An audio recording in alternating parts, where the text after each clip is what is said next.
కవిత ఇప్పుడు మేలో party పెట్టబోతుందని media chit chat లో చెప్పడం జరిగింది. మరి నిజంగానే పార్టీ పెడుతుందా? పెడితే ఏ విధంగా ఉంటుందంటారు? పెడితే గిట్ట బాగానే ఉంటది కవితక్క గారు. ఎందుకంటే కవితక్క గారికి లక్షలాది మంది కార్యకర్తలు ఉన్నారు. తెలంగాణ జాగృతి, తెలంగాణ బతుకమ్మ కవితక్క. ఇవాళ ఆమె జాగృతి తెలంగాణ జాగృతి పెట్టినాక బతుకమ్మ పండుగను దేశవ్యాప్తంగా చిరస్థాయిలో నిలిచే విధంగా చూపెట్టడం జరిగింది. మనం చూసుకుంటే గిట్ట గత తెలంగాణ రాకముందు గత ఆంధ్ర పాలకుల పరిపాలనలో బతుకమ్మ పండుగ చాలా తక్కువ చేసేవాళ్ళు. అంటే ఓన్లీ తెలంగాణ ప్రాంతంలో ఉంటే తెలిసేది కాదు. కానీ ఇలా తెలంగాణ వచ్చిన తర్వాత కవితక్క గారు కూడా తెలంగాణ ఉద్యమంలో కొట్లాడిరు, తెలంగాణ కోసం కొట్లాడిరు. ఇలా ప్రజా సమస్యల పైన కూడా ఆమె అవగాహన ఉన్న వ్యక్తి, ప్రజా సమస్యలు తెలిసిన వ్యక్తి కాబట్టి పార్టీ పెడితే తప్పులేదు. ఎందుకంటే కానీ ఒకటి కవితక్క గారు మీరు పార్టీ పెట్టిన తర్వాత నిరంతరం ప్రజా సమస్యలపైన ప్రజల కోసం కొట్లాడండి. షర్మిల గారు అయితే ఏ విధంగా పార్టీ పెట్టి ఫ్లాప్ అయ్యారో ఆ విధంగా కాకుండా ప్రజల కోసం కొట్లాడి ముందడికి వెళ్తే గిట్ట బాగుంటుందని చెప్పేసి నేను తెలియజేస్తున్నా.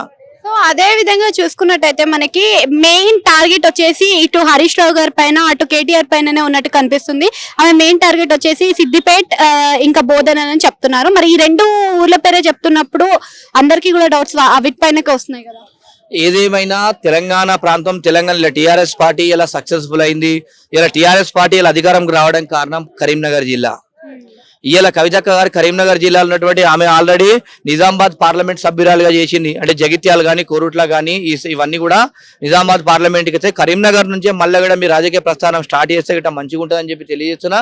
ఎందుకంటే ఇప్పుడు అక్కడ చూసుకున్నా కూడా ఇప్పుడు సిద్దిపేటలో మీరు పోటీ చేసి ఏం చేసినా కూడా మీ కుటుంబం వ్యక్తులే గెలుస్తారు, మీరే గెలుస్తారు తప్ప మళ్ళీ వేరే వాళ్ళకి అవకాశం ఉండదు. కాబట్టి మీరు మళ్ళీ కూడా మీ నాన్నగారి అడుగు జాడలు నడుస్తా అంటే కూడా కరీంనగర్ జిల్లా నుంచే ప్రాతినిధ్యం వహిస్తే గిట్ట మీకు మంచి అవకాశాలు ఉంటాయి. రాబోయే రోజులలో ప్రజలు కూడా తెలంగాణ ప్రజలు ఆహ్వానిస్తారు. ఎందుకంటే ఇలా తెలంగాణ ప్రాంతం నుంచి ఇలా తెలంగాణ కవితక్క అంటే ఒక మంచి పేరు బ్రాండ్ ఉన్నటువంటి వ్యక్తి. ఇలా చూసుకుంటే తెలంగాణ బతుకమ్మ అని చెప్పేసి ఇలా కవితక్క గారు అంటారు. ఇలా అంత మంచి ఉన్నప్పుడు ఉమ్మడి కరీంనగర్ జిల్లా నుంచి స్టార్ట్ చేస్తే బాగుంటుందని చెప్పి నేను తెలియజేస్తాను.